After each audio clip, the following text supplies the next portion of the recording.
ଗାଁର ଦୁଇଟି ପଶୁ ଥିଲେ, ଗଧ ଓ ଘୋଡ଼ା। ଘୋଡ଼ାଟି ବହୁତ ତେଜ ଥିଲା ଓ ଶକ୍ତିଶାଳୀ ଥିଲା। ସେ ସବୁବେଳେ ନିଜକୁ ନେଇ ଗର୍ବ କରୁଥିଲା।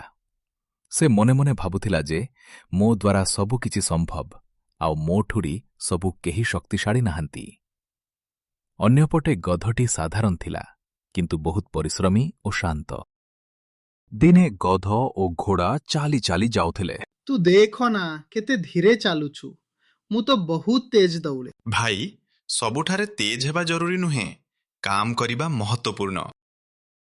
କିଛି ଦିନ ପରେ ମାଲିକ ଦୁଇ ଜଣଙ୍କୁ ନେଇ ଜଙ୍ଗଲ ଦିଗକୁ ଗଲେ। ଘୋଡ଼ାକୁ ହାଲୁକା ଭାର ଦିଆଗଲା, କିନ୍ତୁ ଗଧକୁ ଭାରି ସାମାନ ଦିଆଗଲା।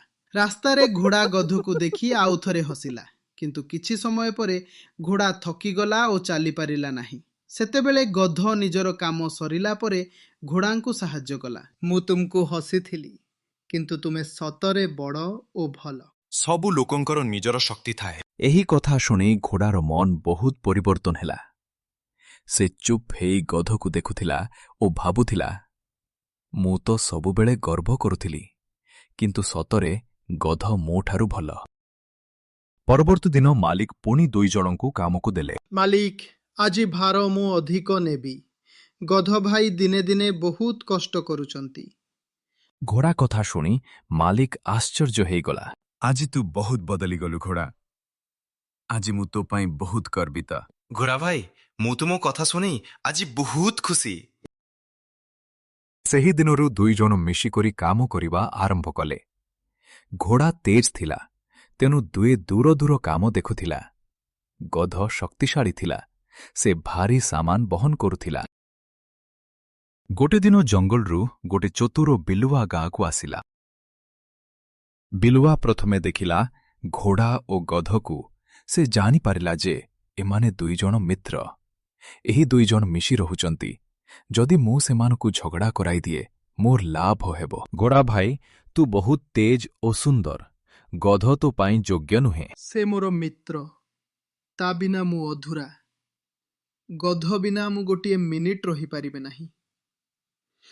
ତା ପଛରେ ଗଧ ପାଖକୁ ଗଲା। ଘୋଡ଼ା ତ ପଛରେ ହସୁଛି, ଘୋଡ଼ା ତୋତେ ଫସାଉଛି। ତୋ ଆଗରେ ଖାଲି ସିଏ ଦେଖେଇ ହେଉଛି। ମୋର ମିତ୍ର ଏମିତି କରିପାରିବେ ନାହିଁ। ବିଲୁଆର ଯୋଜନା ଫେଲ୍ ହେଲା। ଗାଁରେ ଦିନଗୁଡ଼ିକ ଶାନ୍ତିରେ କଟୁଥିଲା। ଘୋଡ଼ା ଓ ଗଧ ଏବେ ସବୁ କାମ ମିଶିକରି କରୁଥିଲେ। କିନ୍ତୁ ଗୋଟିଏ ଦିନ ମାଲିକ ଭାରି ଅସୁସ୍ଥ ହୋଇପଡ଼ିଲା। ସେ କାମ କରିପାରୁନଥିଲେ, କ୍ଷେତ ମଧ୍ୟ ଅବହେଳିତ ହେଉଥିଲା। ଆମ ମାଲିକଙ୍କର ଦେହ ବହୁତ ଅସୁସ୍ଥ। ଯଦି ଏଭଳି ହେବ, ଆମ ମାଲିକ ଓ କ୍ଷେତ ଦୁହେଁ ନଷ୍ଟ ହୋଇଯିବ। ଆମେ ଆଉ ଅପେକ୍ଷା କରିବା ନୁହେଁ, ଆମେ ନିଜେ କାମ କରିବା। ପରଦିନଠାରୁ ଦୁହେଁ ନିଜେ କ୍ଷେତରେ କାମ ଆରମ୍ଭ କଲେ। ଘୋଡ଼ା ପାଣି ଆଣୁଥିଲା, ମାଟି ଚାଷ କରୁଥିଲା।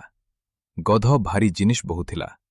ଧୀରେ ଧୀରେ ସବୁ କାମ ସମ୍ଭାଳୁଥିଲା। ସୂର୍ଯ୍ୟ ତାପ ଥିଲା, ଥକା ନଥିଲା, କିନ୍ତୁ ସେମାନେ ରୋକିଲେ ନାହିଁ।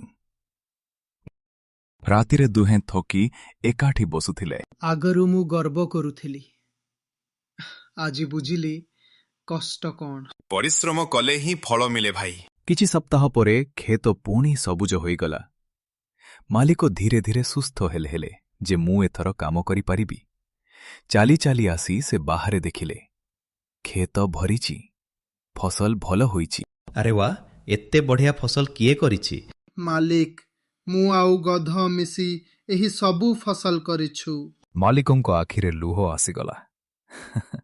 ସେ ଦୁହେଁକୁ ଆଲିଙ୍ଗନ କରି କହିଲେ, ତୁମେ ମୋ ପାଇଁ କେବଳ ପଶୁ ନୁହେଁ, ପରିବାର।